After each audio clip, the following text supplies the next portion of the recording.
Saint-Quentin, club de CFA2, stade Paul Desbrézy, des vestiaires amateurs pour cet avant-dernier match amical de la saison, mais une pelouse de qualité et surtout un adversaire coriace, l'Estac.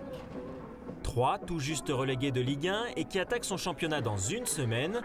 Les Troyens de Jean-Marc Furlan sont une équipe joueuse avec toujours le vétéran Nivet à la baguette. 3, un club que connaît par cœur Djibril Sidibé. Il a été formé dans l'Aube et a eu le droit à des retrouvailles chaleureuses. C'est vrai que le coach a une bonne affinité avec le coach. Parce que c'est lui qui m'a lancé, voilà, il m'a appris beaucoup de choses, que ce soit humainement, sportivement, donc on garde toujours de bons contacts. C'est un match comme un autre, on va dire ça comme ça, à moi de jouer, de prouver au coach que je peux jouer, quoi. Bon, 3, tu connais bien cette équipe, est-ce que c'est l'équipe idéale pour peaufiner la préparation? C'est l'avant-dernier match amical aujourd'hui. C'est vrai que c'est une belle équipe qui joue bien au ballon. Après, on l'a vu l'année dernière en Ligue 1 qu'ils avaient un bon fond de jeu, mais après voilà, les résultats n'ont pas suivi. Mais ça va être un bon test. On approche du début de la saison, quoi. Comment tu sens tout ça? On vit bien, il y a des nouveaux, les nouveaux s'intègrent bien. Après voilà, une bonne ambiance. Ça s'est rajeuni, il y a eu des départs. Maintenant à nous de faire avec les nouveaux et voilà, c'est un nouveau cycle. Une bonne ambiance, la preuve avec les inséparables Gay et Kalou, complices en dehors avant le match, mais aussi sur la pelouse quelques minutes plus tard, vous allez le voir.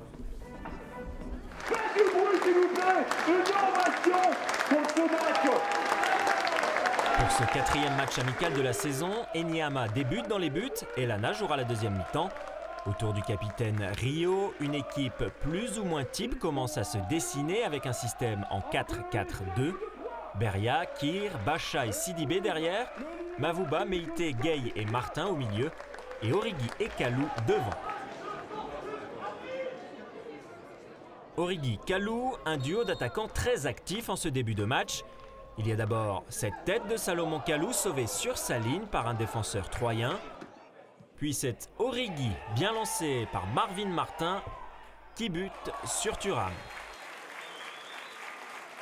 Sur le corner qui suit, Kalou, d'une tête plongeante, n'a pas plus de réussite.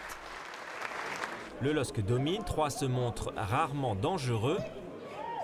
Juste à signaler cette frappe bien captée par Enyama. Côté lillois, on retrouve le très en vue Origi. 15e frappe de l'attaquant belge qui ne trouve pas le cadre.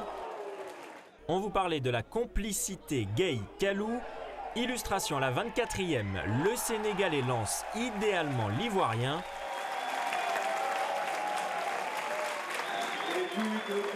Frappe imparable de Kalou qui inscrit là son premier but cette saison grâce à une passe lumineuse de son pote Idrissa. Ouais, en plus il devient passeur. En plus de la récupération, c'est déjà bien. Je pense que cette année, il va monter en puissance encore et ça va nous faire du bien parce que voilà, quand tu as un joueur comme lui derrière qui récupère tout le ballon avec Rio au milieu, ça facilite le travail des attaquants. Le LOSC mène logiquement 1-0 et aurait pu aggraver la marque en fin de première période avec à nouveau Origi par 2 fois. Il y a d'abord cette frappe qui frôle la lucarne. Il y a surtout cette énorme occasion. On pense au but, c'est sans compter sur la main ferme de Thuram. Superbe réflexe du gardien troyen et superbe première mi-temps du jeune attaquant Origi. Moi, je crois que c'était assez bien. Le coach a dit que c'était bien, donc voilà, je me suis créé des occasions. C'est dommage que je n'ai pas marqué, mais il faut continuer comme ça. C'est bien dans l'esprit.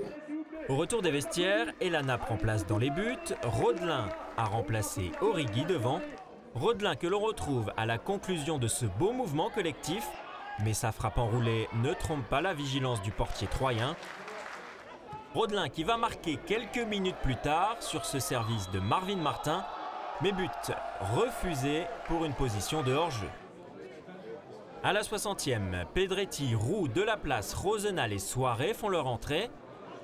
Ils sont imités 10 minutes plus tard par Mendes. Le Cap-Verdien refoule la pelouse pour la première fois depuis 7 mois. Et pour son retour, il a eu le droit à un accueil chaleureux des 300 supporters lillois présents. Oui, ça manquait, ça faisait longtemps que je n'avais pas entendu les supporters crier mon nom. Donc voilà, je tiens à leur remercier. J'espère que cette année, on va vivre des belles choses ensemble. Ah oui, forcément, ça fait du bien de retrouver le terrain. après de longs mois d'attente.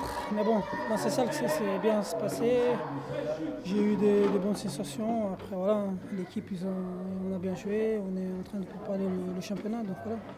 Ryan Mendes, bien entendu, pas encore à 100%, mais qui a pu faire admirer sa qualité de percussion, comme ici, où il percute avant de servir Ronny Rodelin. Mais la frappe du Réunionnais passe au-dessus.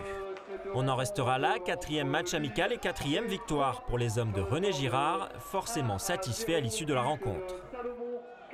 C'est toujours bien, je le répète, de gagner parce que ça fait du bien au moral, ça fait du bien au jeu parce qu'on sait où on en est au niveau physique. On a vu que bon, on n'avait pas été poussé non plus dans nos retranchements, qu'on avait la maîtrise du jeu.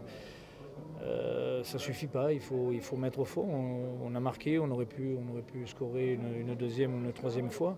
4e match, 4e victoire, c'est très bien et voilà, il faut continuer comme ça. On a vu une belle équipe de Lille aujourd'hui, on a joué ensemble. Même si on n'a pas marqué beaucoup de buts, mais on s'est créé beaucoup d'occasions et ça, je pense que ça c'est positif pour le futur. L'équipe fait des efforts tous ensemble, on gagne des matchs. Donc voilà, pour la confiance, rien de mieux que de gagner des matchs. Comment tu te sens dans cette équipe, ce nouveau coach et ce nouveau système un peu plus en 4-4-2 ? Ben, ça va, hein. Je pense que voilà, quand tu joues avec des joueurs intelligents, c'est plus facile parce que c'est rien que le déplacement. C'est vrai qu'il c'est pas parfait encore, mais voilà, dans des matchs d'entraînement comme ça, on voit qu'on se déplace bien, on s'entend bien. Et ça, je pense qu'on va améliorer encore plus et ça va nous permettre de marquer beaucoup de buts. En attendant de retrouver leurs supporters samedi au Stadium Nord pour un Fan Day et la réception des Portugais de Passos de Ferreira, c'est aux jeunes ramasseurs de balles de Saint-Quentin que les Lillois ont fait plaisir.